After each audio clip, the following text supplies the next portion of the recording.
Okay, let's dive right into this. Today, we're unpacking something absolutely massive, the rich, incredibly complex tapestry of human diversity.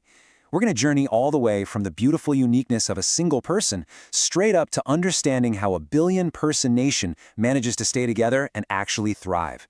This is a topic that shapes literally everything about how we interact with the world around us. So, let's get started. Think about it like this. If I asked you and three of your friends to draw a picture of a human figure right now, chances are none of your drawings would look exactly alike. They probably wouldn't even be close. And that's because, just like our drawing styles, every single one of us brings our own unique cultural background, our own language, and our own rituals to the table. The core concept we're starting with today is that individual difference is perfectly natural. It's just an inherent part of the human experience. And honestly, it's pretty beautiful. So, here is our roadmap for this explainer. 1. The meaning of diversity. 2. Diversity versus inequality. 3. Geography and history's impact. 4. Kerala versus Ladakh. And 5. Unity in India. Section 1. The meaning of diversity. More than just looking different. To really grasp this concept, there's this brilliant, relatable story from our source material about two young boys who happen to bump into each other at a busy intersection. Now, both of these boys are named Samir, so they playfully decide to call themselves Samir Ik, meaning Samir 1, and Samir Dal, meaning Samir 2. But there is a huge contrast between their actual lives. Samir Ik is Hindu, he goes to a nice school, and he speaks both English and Hindi. Samir Dal, on the other hand, is Muslim, he hustles selling newspapers on the street, and he only speaks Hindi. But here's the thing, despite all those differences, they manage to communicate, connect, and form a real bond. Their different religions and languages don't stop them from interacting at all. In fact, they are textbook examples of cultural diversity adding flavor to human connection. But looking closely at the lives of those two boys leads us to a really important question. Does difference always mean diversity? Is the fact that one boy gets to go to school while the other has to work on a dangerous street just another fun, quirky cultural difference? Section 2. Diversity versus inequality, a crucial distinction. Actually, scratch the idea that all differences are just diversity. Inequality is a whole different ballgame. It happens when someone lacks the basic resources and opportunities that are readily available to other people. Samir not being able to attend school, that isn't diversity. That is inequality, plain and simple, driven by a lack of financial resources. And this is where we have to be absolutely precise. Diversity is about variety, different cultures, religions, languages, things that naturally enrich us.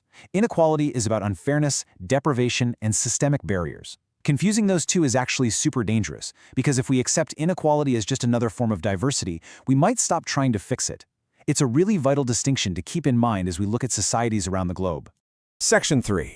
Geography and history's impact, shaping how we live. Okay, let's zoom out now from individuals like the two Samirs and look at entire regions.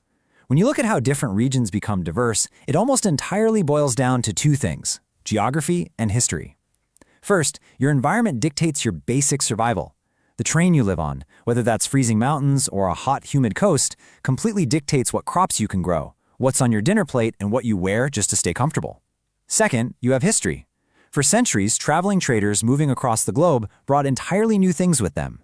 For example, way before noodles became a massive favorite everywhere, Chinese traders were introducing vermicelli. It is mind-blowing to think how a simple, ancient trade route completely rewrote what people eat for dinner centuries later. Traders brought potatoes, tomatoes, and even new religions. Over hundreds of years, all these outside influences intermixed with local traditions, creating entirely new, deeply localized ways of life. So how exactly do these completely different environments create vastly different cultures in practice? Section 4. Kerala versus Ladakh, a tale of two regions. Let's take those big concepts and apply them to a direct, real-world case study. Imagine Ladakh, a barren, incredibly cold desert in the eastern part of Kashmir, covered in snow for most of the year. Now jump over to Kerala, a lush, green, water-bound coastal state down in the south. Visually, they are literally like two different planets, yet they both exist within the exact same nation. Let's break down how that geography dictates daily life down to the tiniest detail. In Ladakh, the frozen ground means you simply can't do much farming. So, to survive, the people became expert herders of sheep, goats, and these yak-like animals called zos, which are perfectly adapted to the thin air and freezing cold. Because they can't grow crops, their diet relies super heavily on meat, milk, and cheese. and they weave this thick, highly prized pashmina wool just to survive the temperatures. But down in Kerala, the environment flips entirely. The fertile coastal land and that hot, humid climate are absolutely perfect for growing spices and rice.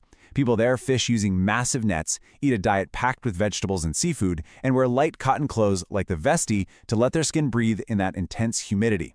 They are part of the exact same country, but the realities, what they eat, how they dress, what they do for a living, are driven entirely by their local geography and historical trade.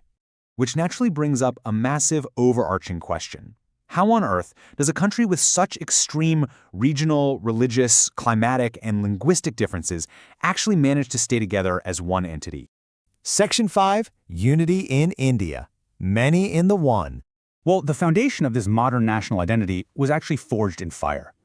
During the struggle against British colonial rule, people from all these incredibly diverse backgrounds, from the snowy mountains of Ladakh to the humid coasts of Kerala, realized they had a shared goal. The British actually tried a divide and rule policy. They thought the sheer diversity of India would make the people incredibly easy to fracture and conquer, but man were they wrong. Men and women from every region, every religion, and every language went to jail together, planned joint actions, and fought side by side. Their diversity wasn't a weakness, it was an impenetrable strength. Today, that historic unity is actively maintained by shared symbols like the national flag and a really robust constitution that guarantees equality for everyone. Jawaharlal Nehru, India's first prime minister, actually coined the famous phrase, unity in diversity, because he realized something profound about this whole dynamic. As he noted in his book, The Discovery of India, this unity wasn't something artificially forced onto the people from the outside. It wasn't just some rigid rule mandated by a government. Rather, it was a deeply ingrained wide tolerance. It was a true celebration of variety that had already existed within the culture itself for centuries. The people actively chose to embrace their differences. And you can see this living, breathing unity every single day. The national anthem, composed by Rabindranath Tagore, is a daily expression of this exact reality.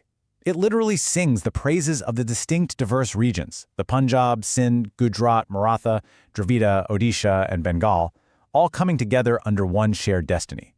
It's this beautiful, resonant acknowledgement that the one nation is made entirely and proudly out of the many diverse cultures. As we wrap up this explainer, I want to leave you with a quick challenge. Look around your own community, your classroom, or your workplace today. How do the differences of the people around you, their foods, their languages, their distinct perspectives, actually enrich your everyday life? Because a world without diversity isn't just inaccurate, it's honestly incredibly boring. Keep exploring, keep asking questions.